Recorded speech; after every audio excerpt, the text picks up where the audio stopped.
In this episode of the Locked On NBA Big Board podcast, I am going to give you a preview of my updated full first round mock draft that dropped today on NBABigBoard.com. I have three guys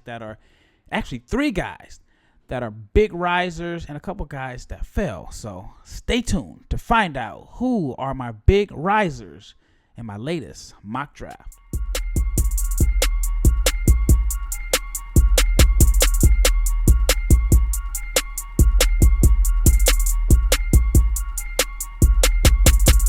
Big shout out to each and every person that has made the Locked On NBA Big Board podcast your first listen of the day. And this episode is brought to you by Prize Picks. First-time users can receive a 100% instant deposit match up to $100 with the promo code Locked On. That is prizepicks.com. Promo code Locked On. I'm your host, Rafael Barlowe, the director of scouting for NBA Big Board. I was going to say the NTX Combine, which just concluded a few days prior, and I thought it went well.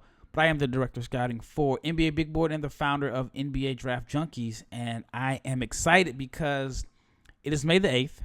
We are 1 week away from the NBA Combine. I'll be in Chicago along with my co-host Leif Thulin and Richard Stayman, so we'll have some content for you while we're out in Chicago. And we are 8 days away from the lottery.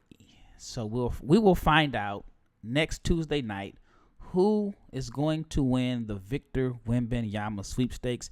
It is one of my favorite days of the year, especially as a guy that eats, sleeps, and breathes NBA draft. The lottery is a huge day.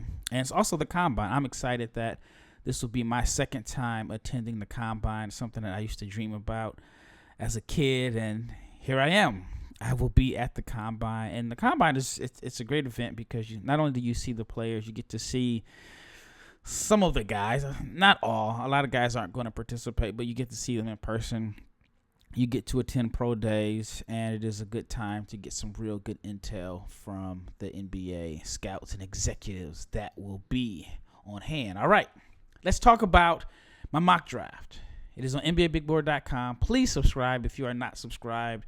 It is premium content. I'm giving intel, and I have so much stuff that I want to say that I'm able to combine it in a podcast and my newsletter. But the last few days, I've got so much intel on workouts, who's working out where, who's doing what in certain workouts, who's looking good, who's looking bad. And NBABigBoard.com is where you'll be able to find that information. All right, so let's just go with the top five. I have the Detroit Pistons selecting Victor Wembanyama. That is a no-brainer there. It is a sure thing, and I think the gap between 1 and 2 is as big as Detroit and Paris. So I have the Pistons selecting Wembanyama.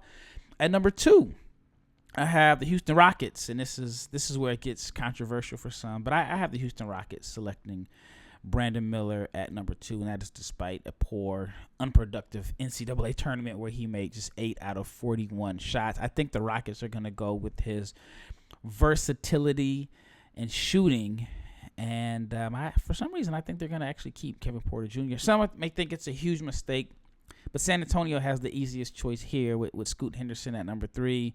He is, you've heard me talk about Scoot a lot. He is an elite athlete. He combines power and finesse, scoring, playmaking, and he is the type of person the type of player, a prospect that can be a franchise changer. I think San Antonio and Houston can go either way here.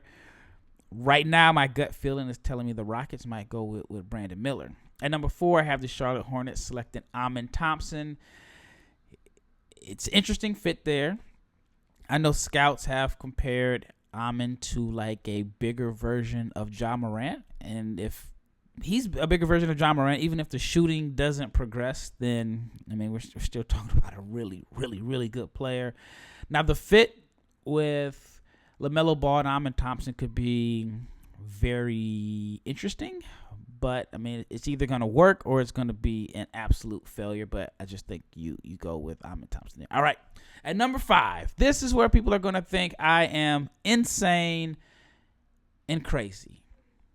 And you know what? You can call me crazy. You can call me insane. But if I'm the Portland Trailblazers at number 5, I'm going with G.G. Jackson. Again, you're going to think I'm crazy. And I'm sure you're going to find other guys that have him in the top 20, low 20s, teens. I don't think you're going to find him this high anywhere. And I understand that it is absolutely easy to point out his poor shooting splits. He shot 38% from the floor, 32% from three, 67% from the foul line, and he had an enormous turnover to assist ratio. And I understand that is a red flag, but I'm going to put it in the context. He played for a bad team at South Carolina. He started the season at 17 years old. But I am 100% sold on his shot making and his potential as a big-time scoring threat.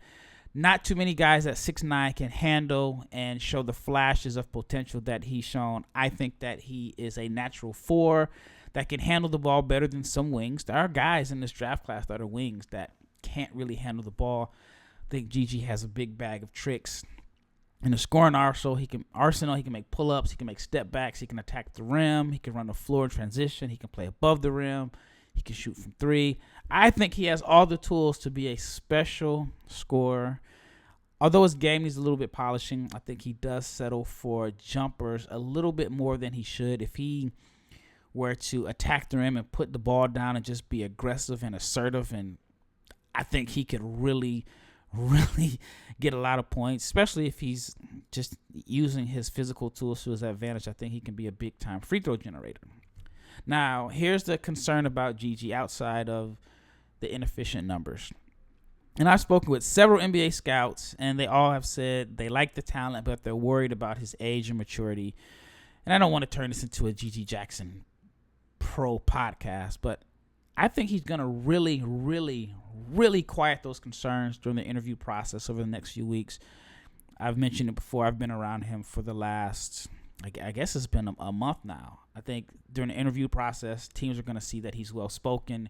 He comes from a great home. He has a good, strong support system around him.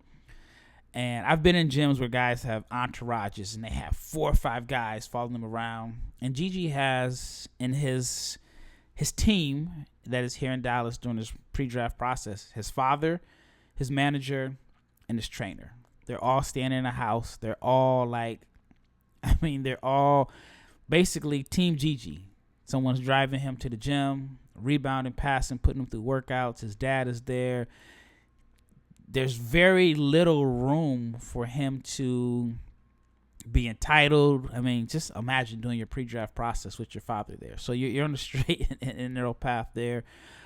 But the thing I really like about Gigi is that he lacks entitlement.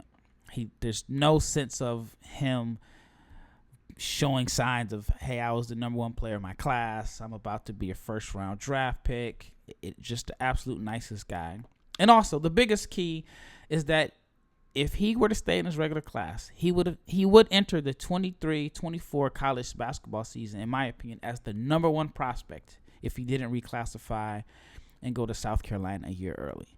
So if you draft Gigi Jackson in the top 5, it's almost kind of like Shaedon Sharpe in a sense. I think Sharpe would go possibly number 2 if he stayed in his regular class, and I think Portland got a good steal there. So I got the Blazers gambling again. Not gambling because I'm high on Jackson. I think he's going to be a sure thing. But I have the Blazers, again, selecting a guy that reclassified, and I have them selecting Gigi Jackson at number 5. All right, when we return, I'll talk about a few other players in my mock draft and another 3 guys that are big risers, and I think that they are definitely going to turn some heads. But let's talk about Prize Picks. And if you're wondering what is Prize Picks, it is daily fantasy made easy. But there is a new $1 million daily Superflex promotion for the NBA playoffs and the finals. Every day of the NBA playoffs and finals, one Prize Picks user will get a chance to become a millionaire. How many chances do you get to become a millionaire? Not a lot. One entry placed after 8 a.m. Eastern will be randomly selected each day. Whoever placed that entry will be given a 6-pick flex with the following payouts. If you get 6 picks right, $1 million. 5 correct, $80,000. It's a huge jump between $80,000 and $1 million, but I would take an extra $80,000 in my account. If you get 4 picks correct, it is $16,000. And the full details can be found at prizepicks.com/million. You must opt in at this link to be eligible for the $1 million entry. Once you opt in, all you have to do is play the game like normal, and you could be the lucky winner of $1 million or $80,000 or $16,000. Either way, it is a win. And with Prize Picks, all you have to do is pick 2 to 6 players, and if they will go score more or less than their Prize Picks projection, and you can win up to 25 times your money on any entry. So there's no competing against other people. It is just you versus the projections available. And Prize Picks offers projections on any sport that you watch: NBA, NFL, Major League Baseball, WNBA, PGA tennis, disco, Euro basketball, which is the EuroLeague is coming up at the end of this month. Entries can be made in 60 seconds or less. It is that easy. There are safe and fast withdrawals, and currently operational in over 30 states and Canada. So download the Prize Pick app, go to prizepicks.com to sign up and play daily fantasy sports. If you are a first-time user, you can receive a 100% instant deposit match up to $100 with the promo code Locked On. If you deposit $100, Prize Picks will give you $100. If you deposit $50, Prize Picks will give you $50. So do not forget to enter the promo code Locked On at sign up for instant deposit match up to $100. Once again, big shout out to each and every person that has made the Locked On NBA Big Board podcast your first listen of the day. And in my next episode, I will have Leif Thulin. And Leif and I are going to discuss, obviously, NBA draft, what has changed. I know we've been covering these same prospects since like August. So we may have to bring back a couple of topics from the beginning of the season because there are a new group of listeners who are just now starting to pay attention to the NBA draft because during the season they're paying attention to their team, or maybe they still have hope that their team is going to make the playoffs. With only a few teams left now, fans are focusing on the draft. So I apologize if some of the topics that we bring up are topics that you've heard before. All right. And outside of Jackson, who went from 13 to 5, the next big riser on my latest mock draft is Kobe Bufkin from Michigan. 6'4" guard, 195 pounds. Think he can play the 1 and 2.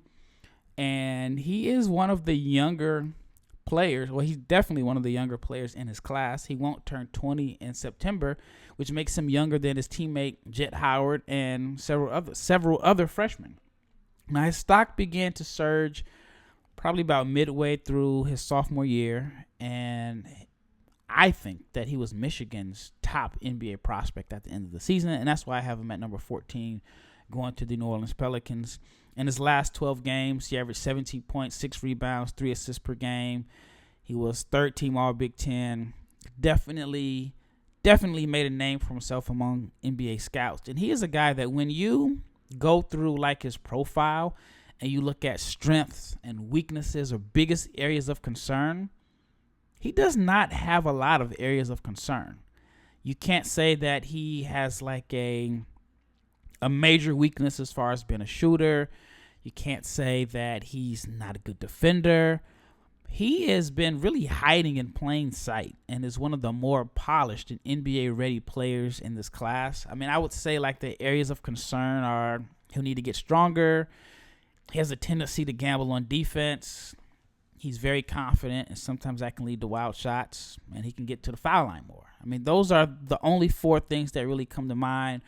He's crafty. He's, again, young for his class, has a quick first step. He gets downhill. Shot 71% at the rim. So he is a very, very good finisher. He was efficient, shot 48% from the floor, 85% from the foul line, makes 66% of his shots in transition. He can score out of the pick and roll.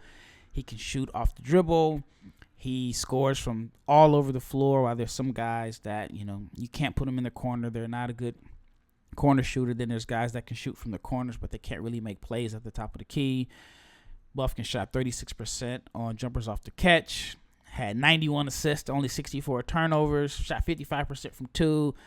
He's tough despite not having great bulk and need to bulk up. He averaged 4 rebounds per game.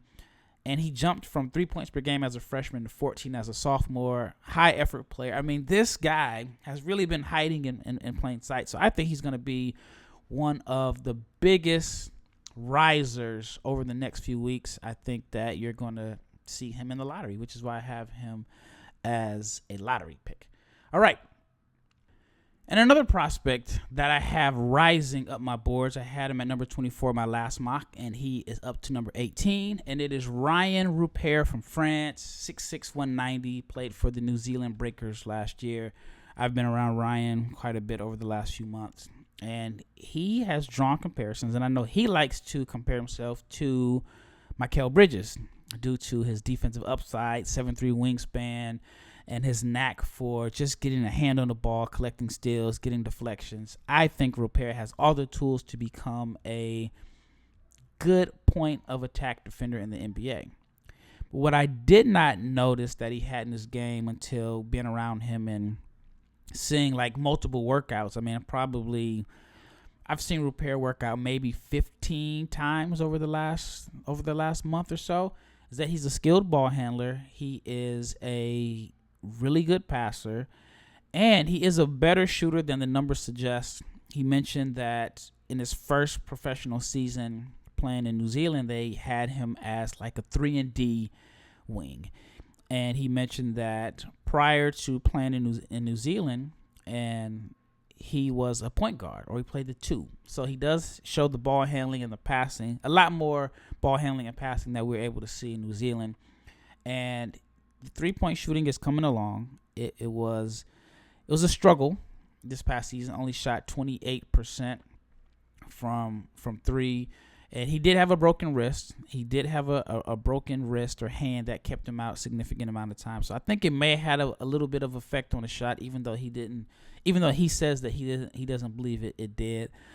I personally think it did, but I could be wrong. I mean, if he is the one to say that it didn't, then it didn't. But it's the ball handling, the passing, and the improved shooting, along with his defense, that I believe will make Rupert one of the biggest risers as we get closer to the NBA draft. All right, last segment. And the player that I finally put on my board, I didn't have him on because I was unsure if he was actually going to be in this draft. And it is Bilal Coulibaly. And I waited until now to put him on simply because I thought he had a tough decision.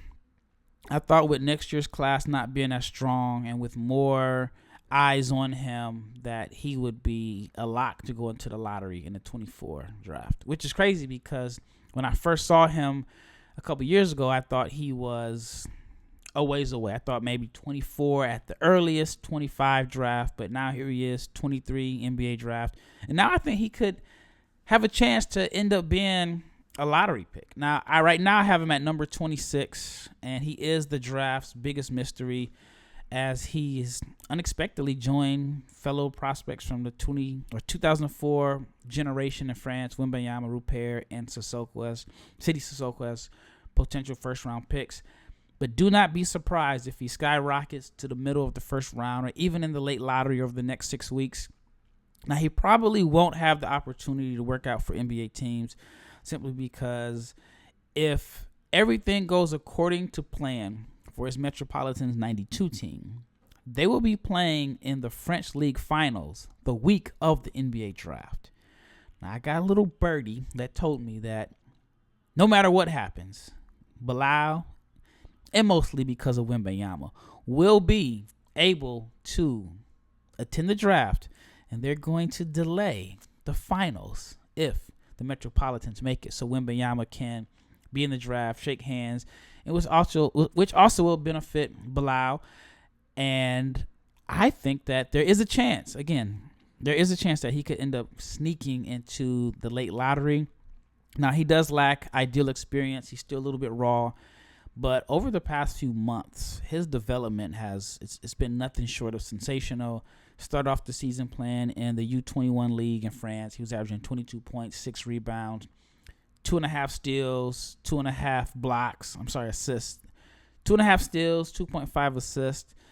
And he started to gain some traction as a prospect. And then there were some injuries that opened the door for him to play for the Metropolitans. I want to call it the varsity team, but their senior team. And sharing the floor with Wembanyama has been like the best thing that happened to him. And actually, they were teammates back when they were like 12 years old or something like that. So sharing the floor with Wembanyama and performing in front of a large contingent of NBA scouts and executives and high decision makers each game has definitely benefited Bilal. He's had multiple double-figure nights, and scouts have been impressed by his defensive upside. He has a 7'2" wingspan. He has quick feet. He has good timing as a shot blocker. Right now, he does a lot of his scoring as a slasher, off-the-ball finisher, but he is showing glimpses of being a good shooter. He's shooting 43% from deep in 27 games.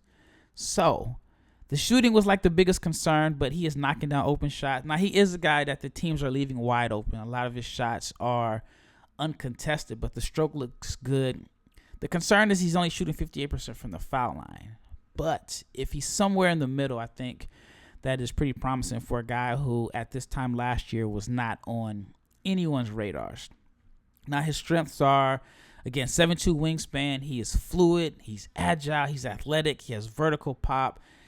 He looks like he's gliding across the floor. He's light on his feet, has the pogo stick bounce, whereas he quick second jump, which allows him to be really, really good on the offensive glass. That's where he's been getting quite a few of his buckets on the offensive glass, offensive rebound tip backs. He is an excellent transition finisher, shooting 65% in transition. He can handle, especially as a rebound and run threat.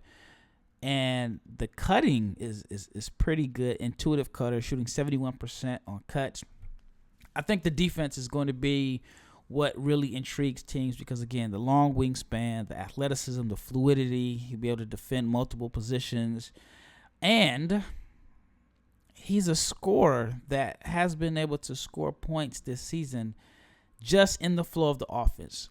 You don't have to run plays for him. He's been getting his 10 points per game, the multiple 10-point games just off cutting, offensive rebounds, hustle, energy plays, running the floor in transition, and knocking down open shots.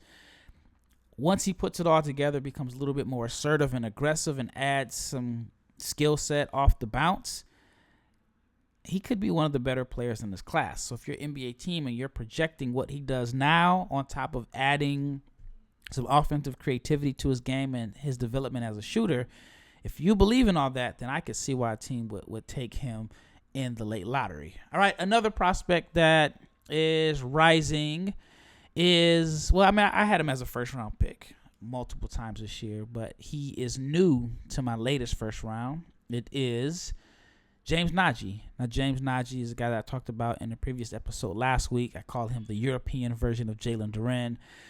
And he's only averaging like 3 points, 2 rebounds per game. But he's playing on a Barcelona team that is going to the EuroLeague Final Four for the third year in a row. It's a limited role. And I expect a bunch of NBA scouts to go to Lithuania. That's where the Final Four will be held at after the Combine to get a chance to check Nagy play out. We'll get a chance to watch Nagy play in the Final Four.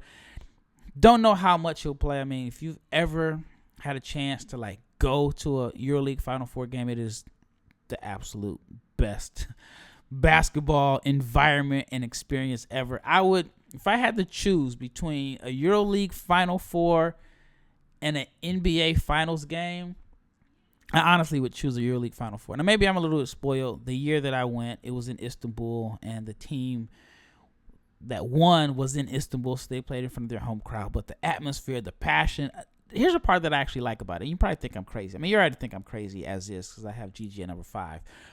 But I saw, like, a team from Greece and a team from Turkey. I saw their fans fighting. I'm talking like fighting. I mean, punches thrown, kicks, and the police just had on like a vest, and the vest says like Policia. And all they did was just beat the fans up, and then the guys separated and went their separate ways. Like, there's so much passion between the fans and rivalries that date back 100 years. I mean, there's no like crowd music. There's no like throwing shirts. I mean, I guess they do it a little bit, but the fans don't need music or people to hype them up to be intense. They stand the entire game. I mean, it's just a great atmosphere, and they celebrate by like lighting flares and pretty much looking like the arena's about to burn down. So I said all that to say this. The environment plan in the EuroLeague and the Final Four is as intense as it gets. And so it gives scouts an opportunity to watch Najee play in such an intense environment, which is one of the concerns that I have for prospects that played in overtime and for the Ignite, is that you don't get a chance to really watch them play in a pressured environment. Well, that wraps up this episode where I talked about some of the biggest risers on my latest mock draft. Subscribe, NBABigBoard.com, and also subscribe to this YouTube channel if you are not a subscriber of the NBA Big Board YouTube.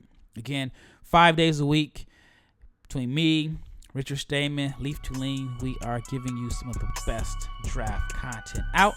And tomorrow, Leif Thulin will be my co-host, and we're going to discuss the next few weeks, which are, it's go time. It is May. May is my favorite time.